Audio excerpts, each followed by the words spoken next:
I got into knife making by accident, really. I was a principal at a middle school, and my kids were involved in athletics. I sat in my office from 3 to 9 o'clock almost every day waiting for them to get out of practice or a game or whatever, and I really was kind of bored. So there was a local knife maker by the name of Mike Wilson who lived in my area, and I went to him. I said, "Hey Mike, would you teach me how to make a knife?" And he said, "Sure."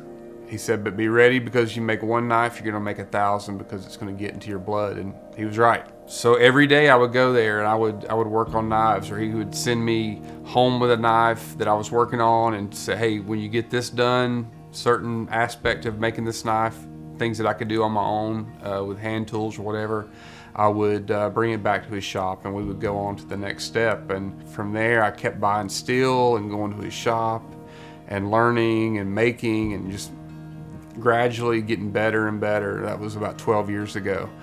The progression of his knife business, originally it started out as, "Hey honey, I want to go learn how to make knives." And so then it became, "Oh, here's a knife I made." And at that time I still thought it was just a little hobby that he wanted to do. So then it became, I think I want to make one for my dad and your dad for Father's Day. So then it kind of progressed into that more and more, and it became apparent that it was really something that he enjoyed.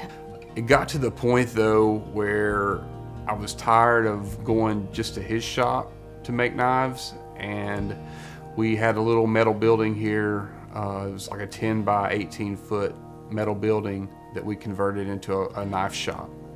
My whole goal was to become independent and to be able to have my own freestanding shop and do my own work out of that shop. Starting out the shop building, it was cold in the winter and hot in the summer. There was many days in the winter that I would go out there, and the water in my buckets that I would use to cool down blades when I was grinding was frozen, so I had to bust the ice up out of that shop. I had a heater and a wood stove out there, so I'd go crank that up and try to get the shop warm, but it seemed like as soon as it got warm, it got cold again because there was no insulation in that shop. Over time, I insulated it. I put up plywood and put up sheetrock and made it feel and look more like a shop and made it more functional.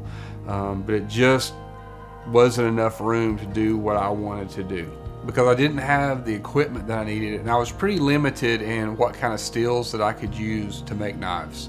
So they were good knives and they were serviceable, but they were not very unique. So I'm not going to say that the last 10 years have been very easy. Of course, there has been a point where in any business and any job, you always question what you're doing. Question, is this the thing that I really want to do? I think at one point he was working so much and doing so many knives and felt a burden that, why am I doing this? I think my lowest point in knife making in this journey was probably about 2 or 3 years into the process. And Mike Wilson told me something in his shop one day. He said, "Eventually you're going to run out of friends and you're going to run out of family members to buy your knives. So you better make a good knife." And he was right. Eventually I did run out of friends. I did run out of family members. At that time I was working out of a tiny little shop. I was cold. I was miserable. At Christmas I was not getting the orders that I got before. We kind of started relying on that money a little bit, and I really wasn't making the money that I was making before. So the Christmas before, I sold about 200 knives at about $100 a piece, so about 20 grand. So 20 grand's a nice little chunk of change to spend on Christmas, pay for vacations. Life was good. The next year, I was looking at selling 40 or 50 knives. The drop I felt that year at Christmas in sales was disheartening. I considered selling all my equipment. I considered just getting out of it. I'll do something else. I'll pick up another job. I'll do something. I'll mow yards. I'll do something to help supplement our income and do the things that we want to do. I'll figure out a way. I mean, that's the thing I think that veterans are greatest at, is they're resilient. They figure out a way to make it work. But in my heart, I was broken. It humbled me. It knocked me down a few notches to really look at myself and think about what my business is and what I want it to be, and if I even want it to be a business. So Was I worthy enough? Was I making things that people liked? Was I making knives that were valuable to people? And apparently not. He was going back and forth to someone else's shop using their equipment, and it was taking a great toll on our family as far as the time commitment, because the time would be spent in that shop working on his knives, and we had a lot of conversations. Of course, when you have a family and 3 children, and then they're, at this point or at that point in his knife business, he was questioning, can I do this? Can I really make a go of this? And if I do, what are the commitments that we need to make? If you're not passionate and driven to the point where people think you're almost crazy about what you're doing, that you're so obsessed with whatever it is that you're obsessed with, that you want to have a business in, that people think that you're a little bit off your rocker, you're probably not an entrepreneur. Because it takes that. It takes that level of obsession, that level of wanting to do well, that level of wanting to be a master and to do the best work you can possibly do, to be an entrepreneur. That's it. That's how easy it is. It's so easy. All you gotta do is give up your time, give up your relationship with your family at times, give up some blood and sweat and tears, give up just the frustrations, give up the comforts of life, I guess. That was a transition for me. When I took my business from a hobby to the place where I was so obsessed, and am still obsessed, with making sure that I grow my business and do it in a way that I want to, that's when I transitioned to being an entrepreneur. And that's when Jason Van Camp came into the picture. And that's when Warrior Rising stepped up to help me grow my business and to develop as an entrepreneur. The Warrior Rising process helped me define what I wanted my business to be, which I didn't know. I didn't have an idea. I wasn't even sure what I wanted it to be. And at that time, I was making a lot of knives. I was making probably close to 500 to 1,000 knives, it seemed like, a year. They weren't the greatest knives in the world. They weren't the best quality, looking back.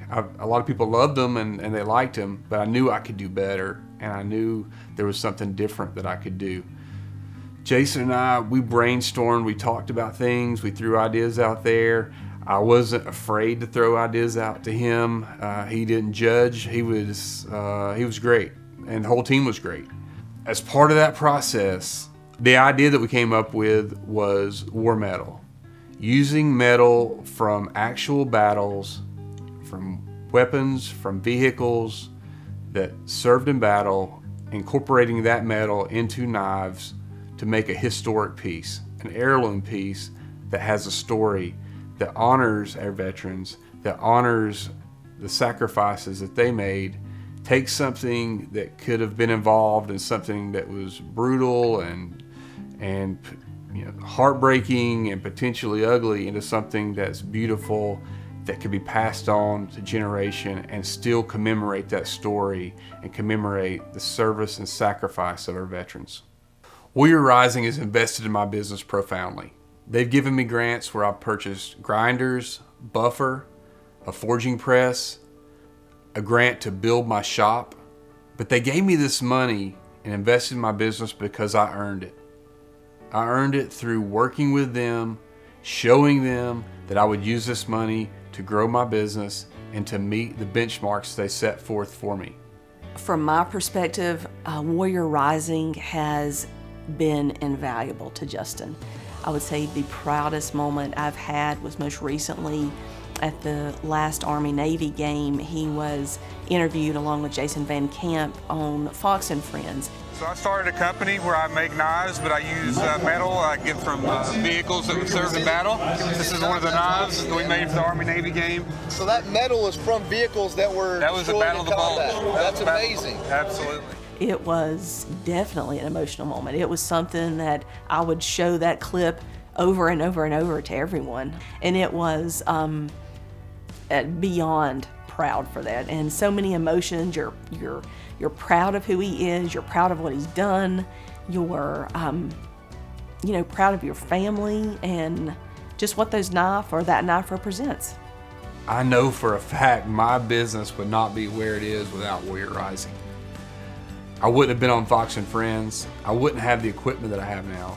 Probably what I would be doing if I were even still making knives, I would be getting loans, growing my business just to the sale of knives. I would not probably have a big shop. I'd probably still be hodgepodging things together. Warrior Rising has been essential to me in growing my business, not only through the grants, sponsorship, but more importantly, through the mentorship. Through their people, Jason Van Camp, his team, challenging me, pushing me, helping me to grow, and also giving me the opportunities to give back. That's been huge for me. So without Warrior Rising, I would be not anywhere close to where I am right now.